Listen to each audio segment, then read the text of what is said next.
Ahoj, nazdar, tady Dream a vítám vás u svého videa. První nahrávání se zkazilo, je mi líto. Já jsem kokot a nedal jsem tam zdroje, takže jsem zjistil, že pak to bylo celý černý a nic tam nebylo vidět. Takže teď se mi to povedlo konečně.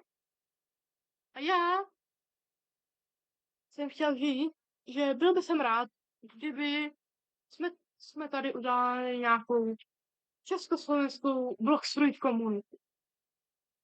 Já bych klidně udělal Discord, jenže já jsem tak trošku neúplně nejchytřejší a nevím jak. Tím, jak jsem řekl nejchytřejší, tak hned mě to připomnělo školu a hned jsem dostal mráz na zádech. A chtěl bych vás požádat, jestli tady někdo náhodou ty srači, vy fanboyové. A teď na mě když oni vypadají jako fanboyové normálně, no tak s vámi do plynu s vámi. To dělá tak špatně, ale on se tam really jmenuje, s váma do plynu. Ještě můj kamarád mi zase hejtí, protože on je takový trošku divný. A všichni na něm na táboře říkali, že má rád fanboy. A já jsem nevěděl, co to znamená. Ještě jsem kokos.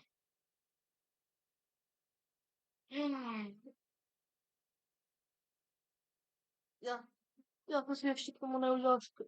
Já jsem úplně, co já vím. Ale, no, já se vrátím k vlogsku. Já potřebuju chtěl by to komunitu. A nějaký návrhy, o čem natáčet. Já klidně udělám showcase. Dá se. No tak ti tam asi nedojdu. Takže neumíš chytit.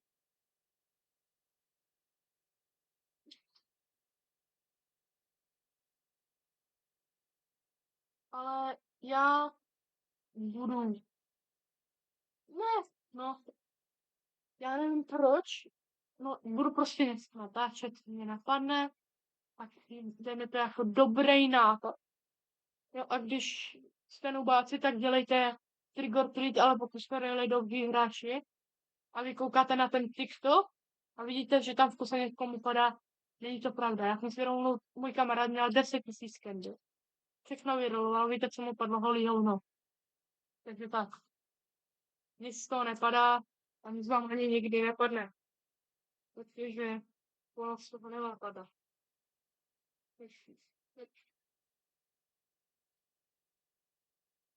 A nebo nevím. Já budu, když tak ještě k tomu natáčet Fortnite, ale aktuálně budu natáčet Bloxfruit. A zase to tak svítí divně, koukejte na ty četky. To je strašně divný. Vidíte? A tady to padne, jak kdyby tam bylo 5 čestek v sobě. Co jsem chtěl, že prostě budu něco natáčet. A úplně nemá, já jsem jak zvolený, já vím, čo ani začnu mluvit jako odpověď. No. Já nejsem nejlepší hráč a nemůžu se za něho považovat, ale pokud chcete vidět, jak hraje bot, tak mi napište do komentářů slovo bot a já natočím Fortnite a jak hraju jak bot. Mě to došlo, protože můj kamarád, já nevím, on má prostě aimbot a já jsem na něj skočil ze zdola, ale já přisám a on mi dal hlavu. Já jsem na něj skočil, upozorně, skočil. A on mi dal hlavu. A on se na mě vidí, že koukal ze zdola. Úplně ze zdola, jak kdyby se mi koukal prostě někam hluboko do prdele, ale on mi dal hlavu. A já jsem byl úplně, že what you mean? No. Já bych tady chtěl uskutečnit takový menší training. Vy byste, já bych se někomu z vás dal svůj účet. Svůj bratku, který bohužel už nefrélu, mám tam Hypercharge skin na Mortice. Jen tak pro info ten zelený. A pak ještě ale mám a za ten účet jednu věc. To je já bych se za to chtěla permanent porta. Já to ještě propočítám a možná vás si skemnout, ale prostě něco v tom. Já ho vám ten účet dám za $20, já si vezmu prostě tak 1000. No ne, ale asi to se vám to vyplatí. Bro, já jsem tady spamoval ten útok a ono nic ani s tím nepohne. Ne. Já, jak má se evejtnu, co za chvílenku, a když jste cooked, víte. Ale už mi ten gaz začíná realizovat. Jak jsem si vzpomněl na ty starý časy, když jsem ještě pochopil Pain. Co bylo že Pain, protože já jsem toho typka. Tam ty typsy byly 500, nevím, kdo je, anebo byl, ten koup. A ty typsy jsou 500 metrů od tebe. A já jsem tam měl tehdy Pain. Já jsem jednoho farmil a můj kamarád úplně říkal, hej, to jde mega rychle. A ten kamarád má level 50, takže se nejde divit. Já mám level 1905, to je taky málo. A získám Evaking Gas a budu farmit rychleji. Ne, ale...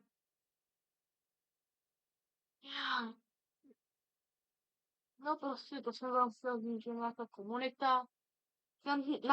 Na tomhle videu budou nějaké zhlédnutí, na moje nejlepší video měl 100 zhlédnutí a to jen kvůli tomu, že mi tam pár Hypercharge motiv, protože jsem sakra laker, ale to byla moje nejlepší sezóna, nejvíc lucky sezóna. Demon vs Angel, ty vole, to byla lucky sezóna. Já ti říkám, z normálních starterů po mě papky, Berry, po sobě, ve 4, mě padly Hit a Berry po sobě, pak by tam padl Hypercharge Morty, dalších 5 skinů, strašně hodně věcí. A pak se mi už vůbec nedařilo v žádný sezóně. Prostě už to bylo takový nudný. Prostě asi nejvíc zábavná. Ne, no jsem mrtvý. Nejsem, no asi jsem mrtvý. Nejsem pod dým. No jsem mrtvý, to mi říkáš. Já podívám se Marie na učit. Já jsem řekl. Já mám tady jméno, že to za chvíli to nebudu mít. Tak si tak koukám. Já nechápu, ale mně přijde, že tihle týpci jsou těžší než Kapten Elefant. Já vím, že hej, to jsou malé, ale já jsem ho soloval. Kapten Elefanta, on byl evil. Tyhle týpci umírám. Jednou jsem umřel a ještě k tomu týpek byl na lowu. Na CMT 10 000 HP. A pokud si ta hra se ve druhém světě a říká se, hej, ale mě to přestává bavit. Ono už to nebude lepší, ale bude můj zapis. Druhý svět, mega rychlý, já jsem to skipnul za týden. A to jsem hrál, no, 2 hodiny denně maximálně. A ten víkend docela hrávám dost, takže. Ale tím pádem, no prostě vás chci požádat o tu komunitu a snad na tom videu budou nějaký zhlédnutí. Tak čusík, dusík.